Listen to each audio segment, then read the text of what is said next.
வணக்கம், நான் நயினார் நாகேந்திரன் பேசுகிறேன். வரும் 22ஆம் தேதி மதுரையில் முருக பக்தர்கள் மாநாடு நடைபெற இருக்கிறது. இது கட்சி கூட்டம் அல்ல, அரசியல் மாநாடும் அல்ல. தமிழ் கடவுள் முருகனுக்காக எடுக்கப்படுகிற மாநாடு. முருக பக்தர்கள் அனைவரும் கலந்து கொண்டு சிறப்பிக்குமாறு அன்போடு வேண்டுகிறேன். நன்றி, வணக்கம். Vinayaka Missions Law School. Admissions open. BALLB, BBALLB, BCom LLB, LLB and LLM. வந்தாச்சு தி சென்னை சில்க்ஸின் mega combo sale, summer chill out sale. இது கிளியர் கேஸ் ஆஃப் நெக்லிஜென்ஸ், அதாவது கண்காணிப்பின்மை. நானும் ஒவ்வொரு பல வாட்டி ஏர் இந்தியாவில் துபாய்க்கு போயிட்டு வந்திருக்கிறேன், ஏர் இந்தியாவில் டெல்லிக்கு போயிட்டு வந்திருக்கேன். அந்த இன்ஃப்ளைட் என்டர்டெயின்மெண்ட் அது வேலையே செய்யாது. ஒரு சில ரூல்ஸை மாடிஃபை பண்ணி டாட்டா அதை ஹேசன் பண்ணி கவர்மெண்ட் டாட்டா கிட்ட கை கழுவி விடுறதுக்கு ஒரு சில அரேஞ்ச்மெண்ட் செய்யப்பட்டன. இல்லை அப்படி பண்ணுவாங்களே. ஒரு மெயின்டெனன்ஸ் இஷ்யூ, ஏசி ஒர்க் பண்ணல நம்ம சொல்கிறோம். 15 நாட்களுக்குள்ளே அது ஆக்ஷன் எடுத்தே ஆகணுமா?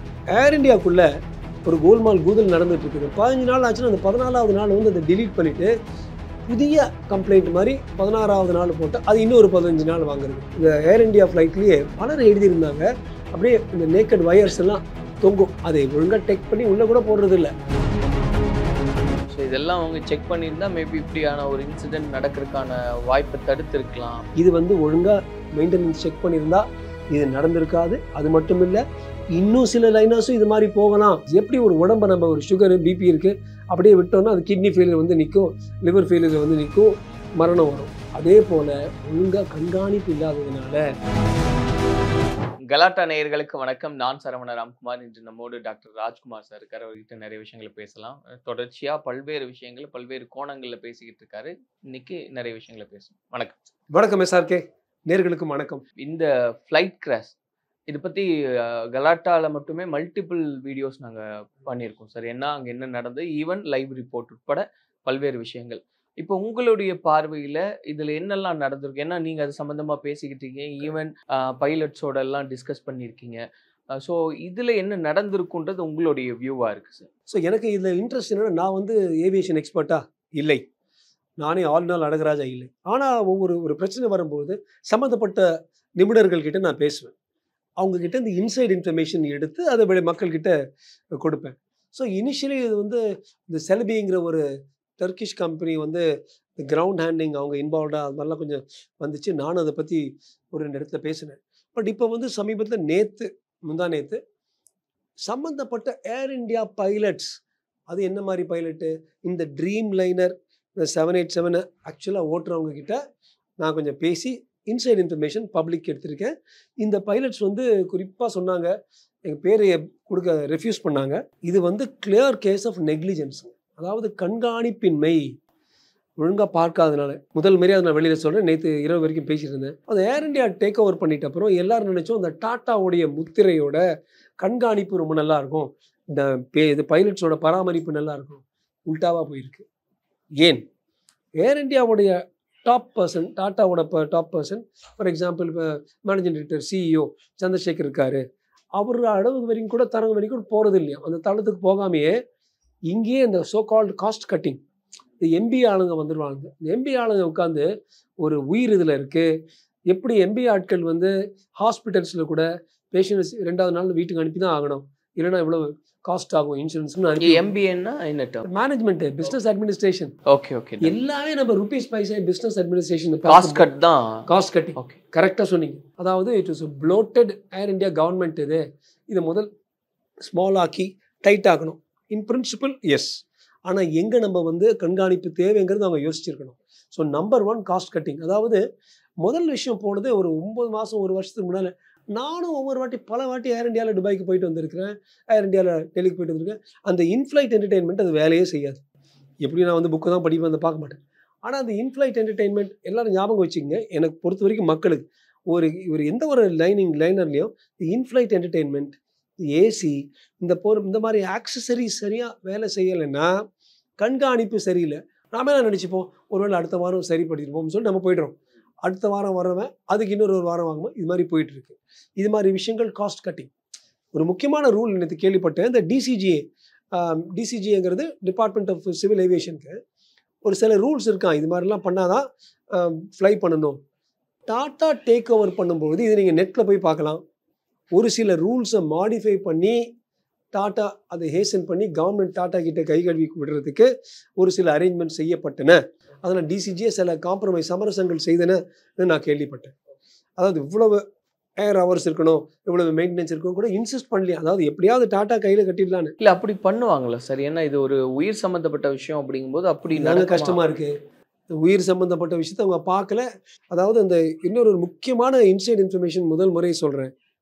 பைலட் ஸ்கூலில் இருக்கிற அந்த வாட்ஸ்அப் குரூப்பில் அவங்க எழுதிக்கிட்டாங்களாம், நம்ம வந்து ஃப்ளை பண்ணுறது வந்து பறக்கிறது வந்து வெறும் பறக்கிற மெஷின்ஸ் இல்லை, பறக்கிற சவப்பட்டியாக இருக்குங்கிறது ஃப்ளையிங் காஃபின்ஸ்னு அவங்களுக்குள்ளே பேசுனது ஆல்ரெடி பல யூடியூப்ஸில் வெளியில் வர ஆரம்பிச்சு. இன் இந்தியா இதே Air India, okay, Air India pilots guys are we flying காஃபின்ஸ்னு அவங்களுக்குள்ளே பேசியிருக்காங்க. ஸோ அந்த அளவுக்கு பாவம் பைலட்ஸே கஷ்டப்படுறாங்க. ஆனால் ஏன்பா நீங்கள் சொல்லலைன்னா, இண்டிபெண்டன்ஸ் சுதந்திரத்துலேருந்து இது வரைக்கும் 25,000 பைலட்டுக்கு தான் அஃபிஷியல் லைசன்ஸ் கிடச்சிருக்கு. ஆனால் பக்கத்து ஊருங்களில் ஸ்ரீலங்கா, மலேசியா, சிங்கப்பூர்லாம் போய் வாங்கிட்டு வர்ற பைலட் லைசன்ஸ் வாங்கி அதுவும் இங்கே வேலிடிட்டி இருக்குது, பல லட்சம். ஸோ டிசிஜியை கொடுத்தது 25,000, பல லட்சம். அப்போ இதை பற்றி பேசுகிறாங்க பாருங்கள். இந்த பைலட்ஸ் ஏதாவது ஒருத்தர் கம்ப்ளைண்ட் பண்ணால் புஸ்க்குன்னு அவனை தூக்கி போட்டு இன்னொரு பைலட் வேலை இல்லாத பட்டதாரி மாதிரி வேலை இல்லாத பைலட்ஸும் ஒரு விஐபி இருக்கிறாங்கன்னு இங்கே வெளியில் வந்து சொல்ல முடியல. ரெண்டாவது முக்கியமான விஷயம் மக்கள்கிட்ட சொல்கிறேன். ஒரு ரூல் இருக்கான், ஒரு மெயின்டெனன்ஸ் இஷ்யூ இங்கே ஏசி ஒர்க் பண்ணலன்னு நம்ம சொல்கிறோம், 15 நாட்களுக்குள்ளே அது ஆக்ஷன் எடுத்தே ஆகணுமா. ஏர் இண்டியாவுக்குள்ளே ஒரு கோல்மால் கூதல் நடந்துட்டு இருக்குது. 15 நாள் ஆச்சுன்னா அந்த 14வது நாள் வந்து அதை டிலீட் பண்ணிவிட்டு புதிய கம்ப்ளைண்ட் மாதிரி 16வது நாள் போட்டால் அது இன்னொரு 15 நாள் வாங்குறது. இது மாதிரி 5, 15 நாள் எடுத்தால் 75 நாள் ஆகும் அந்த மெயின்டெனன்ஸ் பண்ணுறதுக்கு. அந்த செலவழிக்கிறதுக்கு தாமதம் செய்கிறதுனால கம்பெனிக்கு நம்ம சேவ் பண்ணுறது எவ்வளோ ஒரு எம்பிஏ முட்டாள பிஸ்னஸ் ஆளு நினச்சிட்டு இருக்காங்க. இதனால பாதிப்பு எவ்வளோ பாருங்கள். இப்போ நான் கேட்டேன், இல்லை ஏசிக்கும் அந்த இன்ஃப்ளைட் என்டர்டெயின்மெண்ட்டுக்கும் அதே போல் பலர் எழுதியிருந்தாங்க, இந்த ஒயருங்க தொங்குமா வெளியிலேருந்து. இந்த ஏர் இண்டியா ஃப்ளைட்லேயே பலர் எழுதியிருந்தாங்க, அப்படியே இந்த நேக்கட் ஒயர்ஸ் எல்லாம் தொங்கும், அதை ஒழுங்காக டெக் பண்ணி உள்ளே கூட போடுறது இல்லை. நான் கேட்டேன், முக்கியமான கேள்வி நான் கேட்டேன், இப்படி பண்ணீங்களே இதனால கிராஷ் ஆச்சா? ஸோ அவர் சொல்கிறாரு, இவர் அஃப்கோர்ஸ் நான் ஏவியேஷன் எக்ஸ்பர்ட்டில் பேசின ஆள், ஏவியேஷன் எக்ஸ்பர்ட் பேசின ஆள், பைலட்டு பேசின ஆள், இப்பேற்பட்ட இதே மாதிரியான ஏர் இண்டியா 786 ட்ரீம் லைனர் ஓட்டுற பைலட் 787 இதோட இன்சைட் இன்ஃபர்மேஷன் கிடைக்க முடியாது. சீம்னு இருக்கான். சீம்னா இந்த விங் அண்ட் மெயின் பாடி அது ஜாயின் பண்ணுற இடம் சீம். அந்த சீமில் வந்து மழையில் போகிற பிளேன்ஸ் வந்து ரொம்ப ரெயினுக்கு எக்ஸ்போச்சர் ஆகும்போது அது வந்து சின்ன கொஞ்சம் லீக் மாதிரி ஆகுமா. அதை திருப்பி இது மாதிரி ஒரு சின்ன லீக் இருந்தால் கூட 15 நாட்களுக்குள்ளே செக் பண்ணுங்கிற ரூல் எல்லாம் இருக்குதான். ஒரு வேளை இது ஒரு யூகம் தான். அவர் சொல்கிற யூகிப்பு என்னென்னா, 2 இடத்துலையும் அந்த சீமில் வந்து கொஞ்சம் லீக் ஆகிருக்கலாம். அந்த லீக்கு சரியாக மெயின்டெனன்ஸ் செய்யாததுனால ஷார்ட் சர்க்கியூட் மாதிரி ஆகி 2 பக்கமும் என்ஜின் ஃபெயிலியர் ஆகிருக்கலாங்கிறது ஒரு யூகிப்பு. ஆக மொத்தம் இது வந்து டெரரிஸ்ட் ஹேண்டு பாகிஸ்தான் வந்து பண்ணாலாம் அதெல்லாம் இல்லை. முக்காவாசி இப்போ எனக்கு கிடைச்ச தகவலில் பைலட்ஸ் என்ன சொல்கிறாங்கன்னா, இது வந்து சிம்பிளி லேக் ஆஃப் மெயின்டெனன்ஸ். எப்படி ஒரு உடம்பை நம்ம ஒரு சுகரு பிபி இருக்குது அப்படியே விட்டோம்னா அது கிட்னி ஃபெயிலியர் வந்து நிற்கும், லிவர் ஃபெயிலியர் வந்து நிற்கும், மரணம் வரும். அதே போல் ஒழுங்காக கண்காணிப்பு இல்லாததுனால, சமரசம் காம்ப்ரமைஸ் பண்ணி ஓட்டுனதுனால, மேனேஜர்ஸ் இதில் உள்ளே வந்ததுனால, டாட்டாவோட மெயின் ஆளுங்கிட்ட போகாததுனால தான் இது வந்திருக்குன்னு வெளியில் எடுத்து வைக்கிறாங்க, பொது வெளியில் எடுத்து வைக்கிறாங்க. நாங்கள் பேசவே 3-4 மெஷின்ஸ் பிளேன்ஸ் வந்து அந்தந்த இடத்துல நின்றுட்டு இருக்கான். பிரச்சனைகளை இப்போ இந்த பிரச்சனை வந்தோடனே பயந்து பார்த்தா அவ்வளவு மெயின்டெனன்ஸ் இருக்கான். இது முதல்ல பண்ணியிருக்கலாம்ல. 274 குடும்பங்கள் இப்போ கஷ்டப்படுது இல்லையா? இப்போ லேக் ஆஃப் மெயின்டெனன்ஸ்ன்னு சொல்லும்போது சார் எனக்கு ஒரு கேள்வி இருக்குது. ஏன்னா இப்போ ஒரு ஃப்ளைட்டை வந்து டேக் ஆஃப் பண்ண போகிறதுக்கு முன்னாடி ஒரு செக்லிஸ்ட் இருக்குது, அந்த சேஃப்டி ப்ரோட்டோக்கால் இருக்குது, இது எல்லாமே கவனிக்கிறோம். அதுக்கப்புறம் தான் அப்ரூவல் வரும், அதுக்கப்புறம் தான் ஃப்ளைட் பண்ண முடியும்னு சொல்கிறாங்க. உள்ளே இருக்கக்கூடிய ஃபெசிலிட்டிஸும் நீங்கள் சொல்கிறீங்க, ஒரு ஸ்க்ரீன் ஒர்க் ஆகலை, இல்லை இந்த மாதிரி ஒயரிங் ப்ராப்ளம் இருக்குது அப்படின்றது. ஸோ அதுவுமே ரிலேட் ஆகுமா சார்? ஏன்னா மேபி அவங்க செக்லிஸ்ட்ல வந்து இவ்வளோ ப்ராசஸ் இருக்கு, இதை நம்ம கிளியர் பண்ணிட்டாலே போதும், இது அவ்வளோ பிரைமரி இல்லைன்றது மேபி அப்படி கூட இருந்திருக்கலாம். அதாவது பொதுவாகவே சலேகா சல்தா ஹே அட்ஜஸ்ட் பண்ணிட்டு போயிடலாம். இப்போ அட்ஜஸ்ட் பண்ணலாங்கிற ஒரு இது இருக்குது பார்த்தீங்களா. ஒரு ஆப்ரேஷன் பண்ணுறோம், ஒரு மருத்துவனுங்கிற முறையில், அறுவை சிகிச்சை நிபுணருங்கிற முறையில் ஒரு சின்ன ஸ்டிச் கூட நம்ம ஒரு டவுட் இருந்தால் அதை திருப்பி இது பண்ணி திருப்பி அந்த ஸ்டிச்சை போடுவோம். யாரோட லிவர்லையோ கிட்னிலையோ வயிறுலையோ உட்காந்துட்டு இருக்க போகுது. அந்த அளவுக்கு அந்த செக்லிஸ்ட் மேனிஃபெஸ்டோ நீங்கள் சொன்னால் போல் அட்டுல் கவாண்டேங்கிற ஒரு செக்லிஸ்ட் எப்படி பிளேனில் யூஸ் பண்ணுறாங்களோ அதே போல் மருத்துவர்கள் பயன்படுத்தணும்னு சொல்லி அப்போ தான் நம்ம ஒரு இன்ஜெக்ஷன் கொடுக்குறோம். நானும் அந்த இன்ஜெக்ஷன் நினைக்கிறேன். அதே மாதிரி இன்னொன்று இருக்கலாம், இன்னொருத்தர்கிட்ட காட்டி அவங்களும் அதை படித்து அவங்க எங்கிட்ட சொல்லி அப்படி தான் அதை யூஸ் பண்ணும். இப்படிப்பட்ட நீங்கள் சொன்னால் போல் அது மாதிரி பண்ணாமல் இருந்திருக்கலாம். பட் அந்த பைலட் வந்து 8200 மணி நேரம் ஃப்ளை பண்ண ஒரு பைலட், 99% அவர் வந்து மிஸ்டேக் பண்ணியிருக்க மாட்டார். ஸோ இதெல்லாம் அவங்க செக் பண்ணியிருந்தா மேபி இப்படியான ஒரு இன்சிடென்ட் நடக்கிறதுக்கான வாய்ப்பை தடுத்திருக்கலாம். இது வந்து ப்ரிவென்டபிள், இதே வார்த்தைகள் தான் வெளியில் வந்துச்சு, ப்ரிவென்டபிள் டிசாஸ்டர். அதுதான் எனக்கு கஷ்டமாக இருக்குது. நமக்கும் ரெண்டு பக்கம் நம்ம நிறையா திடீர்னு பறவைகள் வந்து என்ஜின்குள்ளே ஏறியதுன்னா யாராலையும் ப்ரிவென்ட் பண்ண முடியாது. இது வந்து ஒழுங்காக மெயின்டெனன்ஸ் செக் பண்ணியிருந்தா இது நடந்திருக்காது. அது மட்டும் இல்லை, இன்னும் சில லைனர்ஸும் இது மாதிரி போகலாம். இப்போ இந்த மாதிரியான டிஸ்கஷன்ஸ் நீங்கள் சொன்ன மாதிரி சார் ஆல் ஓவர் இந்தியா முழுக்க எல்லா மொழிகள்லையும் நம்ம பேசிக்கிட்டே தான் இருக்கோம். அப்போது இதெல்லாம் கன்சிடர் பண்ணி இனி வர, ஏன்னா இப்போ ஒரு பெரிய இன்சிடென்ட் வேர்ல்டு வைடாக நோட்டபிள் இன்சிடென்ட் நடந்துச்சுன்றனால டெஃபினட்டாக ஸ்டெப் எடுப்பாங்க. பட் நம்ம சொன்ன எல்லா அந்த லேக்ஸையும் கம்ப்ளீட்டாக ஃபுல்ஃபில் பண்ணுவாங்களா? Good question SRK. இது வந்து நம்ம திருப்பி வேறு எங்கேயும் நடக்கக்கூடாதுன்னா, இந்த வாட்டி டாட்டா ஷாப்பிங் பண்ணிட்டான், டொப்புன்னு இண்டிகோவில் வேறு ஏதோ ஒரு இதில் வரக்கூடாது. அப்படி எப்படின்னா அந்த டிசிஜிஏயில் நம்ம எமிரேட்ஸு, இப்போ நீங்கள் கிராஷோ ஒரு என்ஜின் ஃபெயிலியரோ இல்லாத ஒரு சில ஏர்லைன்ஸ் நம்ம எடுக்கலாம். உதாரணத்துக்கு இது மாதிரி எமிரேட்ஸ்க்கு ஆனதில்லை, மலேசியன் ஏர்லைன்ஸ் குராட்டி ஆச்சு, சிங்கப்பூர் ஆச்சு. எமிரேட்ஸ் வந்து பக்காவாக இருந்திருக்கு.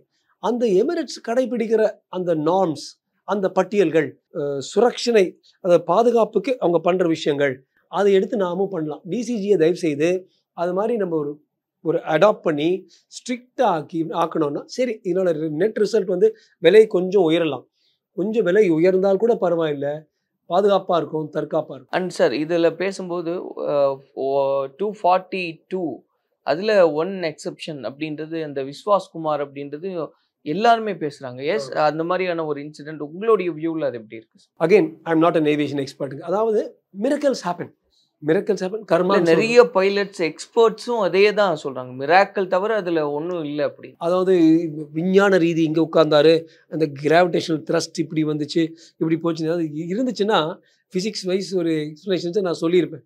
அப்படி ஒன்றுமே இல்லை, எப்படியோ தப்பிச்சாருங்க. தலையெழுத்து இதெல்லாம் பார்க்கும்பொழுது தான் புல் தடுக்கியும் ஒருத்தன் இறக்க முடியும், ஒரு பிளேன் வெடிச்சும் ஒருத்தன் வந்து தப்பிக்க முடியுங்கிறது. இவ்வளோ தாண்டா வாழ்க்கை. நேற்று ஒருத்தன் இருந்தால் இன்னைக்கு இல்லைப்பா, இதான்ப்பா இந்த உலகத்துடைய பெருமைன்னு வள்ளுவரே சொல்லியிருக்காரு. இது நமக்கு வந்து திருப்பியும் ஒரு மருத்துவங்கிற முறையில் எங்களால் நம்ப முடியல. அவ்வளோ 140 அடியோ 240 அடியோ விழுந்து தப்பிச்சிருக்காரு, பிளாஸ்ட் வந்து தப்பிச்சிருக்காரு. Just is luck and is fate, வேற ஒன்றுமே இல்லை. நன்றி டாக்டர். நிறைய என்ன வேற ஒரு வியூ நீங்கள் கொடுத்துருக்கீங்க, இதுதான் நடந்துட்டு இருக்குன்னு. நிச்சயமாக இந்த மாதிரியான டிஸ்கஷன்ஸ் கண்டிப்பாக அதை ரெட்டிஃபை பண்ண ஹெல்ப் பண்ணணும்னு நம்புகிறோம். நன்றி எஸ்ஆர்கே. நேர்களுக்கும் நன்றி. வணக்கம், நான் நயினார் நாகேந்திரன் பேசுகிறேன். வரும் 22ஆம் தேதி மதுரையில் முருக பக்தர்கள் மாநாடு நடைபெற இருக்கிறது. இது கட்சி கூட்டம் அல்ல, அரசியல் மாநாடும் அல்ல, தமிழ் கடவுள் முருகனுக்காக எடுக்கப்படுகிற மாநாடு. முருக பக்தர்கள் அனைவரும் கலந்து கொண்டு சிறப்பிக்குமாறு அன்போடு வேண்டுகிறேன். நன்றி, வணக்கம். Vinayaka Missions Law School. Admissions open. BA LLB, BBA LLB, BCom LLB, LLB and LLM. வந்தாச்சு தி சென்னை சில்க்ஸின் mega combo sale, summer chill out sale.